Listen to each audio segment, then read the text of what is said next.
Hello दोस्तों, अंजना के channel में आप सभी का हार्दिक स्वागत है। तो आइए दोस्तों, आज हम एक बहुत सुंदर मोटिवेशन स्टोरी जानते हैं कि भगवान श्री कृष्ण पर कैसे चोरी का इल्जाम लगा था और हत्या का आरोप लगाया था। दोस्तों, सत्राजित नाम के एक यदुवंशी ने कठोर तपस्या करके सूर्यदेव को प्रसन्न कर लिया। सूर्यदेव ने सत्राजित को संयमंतक नाम की एक दिव्य मणि भेंट की। अपने धारक को वह मणि प्रतिदिन अपने भार का 8 गुना स्वर्ण प्रदान करती थी। मणि से सत्राजित को प्रतिदिन स्वर्ण मिलने लगा, जिससे वह अचानक ही धनवान बन गया। तब श्री कृष्ण ने सत्राजित से कहा कि राज्य की समृद्धि के लिए उसे वह मणि राजा को दे देनी चाहिए।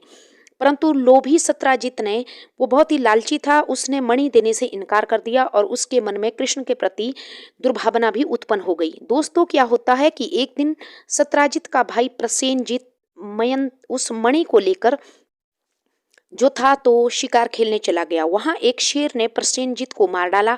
सत्राजित के बहुत प्रयास करने पर भी प्रसेनजित और मणि का कुछ पता नहीं चला। क्योंकि कृष्ण उस सत्राजित से वो मणि मांग चुके थे, इसलिए सत्राजित ने कृष्ण पर ही प्रसेनजित अपने भाई की हत्या और उस मणि को चोरी करने का आरोप भगवान कृष्ण पर लगा दिया। कृष्ण को खुद पर लगे कलंक को मिटाने के लिए खुद को निष्पाप करना था। वह उसी वन में चले गए जहां प्रसेनजित शिकार खेलने गया था। कुछ देर बाद क्या होता है दोस्तों कि कृष्ण भगवान को प्रसेनजित का सड़ा गला शव जंगल में मिल जाता है और जो एक उसको एक शेर ने मारा था। तो परंतु कृष्ण को मणि नहीं मिली। वह शेर के पंजों के निशान का पीछा करते हुए आगे बढ़े तो उन्हें कुछ दूरी पर शेर का भी शव मिल गया। उसके निकट एक विशाल भालू के पंजों के निशान थे, परंतु मणि फिर भी नहीं मिली। फिर वह भालू के पैरों का निशान का पीछा करते हुए उस गुफा तक जा पहुंचे। कृष्ण भगवान ने गुफा के भीतर से तेज प्रकाश बाहर आता हुआ देखा तो उनको संदेह हो गया कि यही वो दिव्य मणि है। कृष्ण तुरंत समझ गए कि ने प्रसंजित को मारकर मणि मुंह में दबाकर ले गया होगा और फिर भालू ने शेर को मारकर इस मणि को अपनी गुफा में रख लिया है।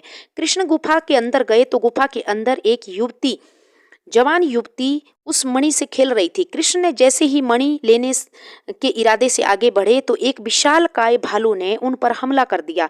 भालू को देखकर कृष्ण भगवान मुस्कुराए, मानो भालू से उनकी पुरानी पहचान थी। परंतु भालू भगवान कृष्ण पर हमला कर चुका था, इसलिए कृष्ण को भालू के प्रहार का उत्तर देना पड़ा। दोनों में घमासान युद्ध छिड़ गया और कई दिनों तक युद्ध चलता रहा।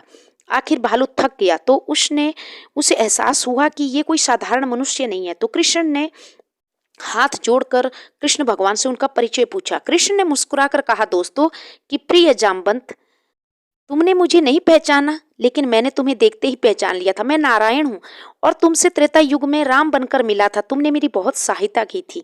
अब मैं द्वापर युग में कृष्ण के रूप में आया हूँ।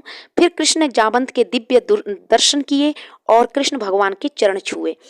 कृष्ण भगवान बोले, मुझे अपने भक्त का प्रहार भी जामवंत फूल के जैसा लगता है। मैं मणि लेने आया हूँ क्योंकि मुझ पर चोरी और हत्या का आरोप लगा है। मुझको खुद को सही साबित करना था, लेकिन मुझे एक और वचन भी पूरा करना है।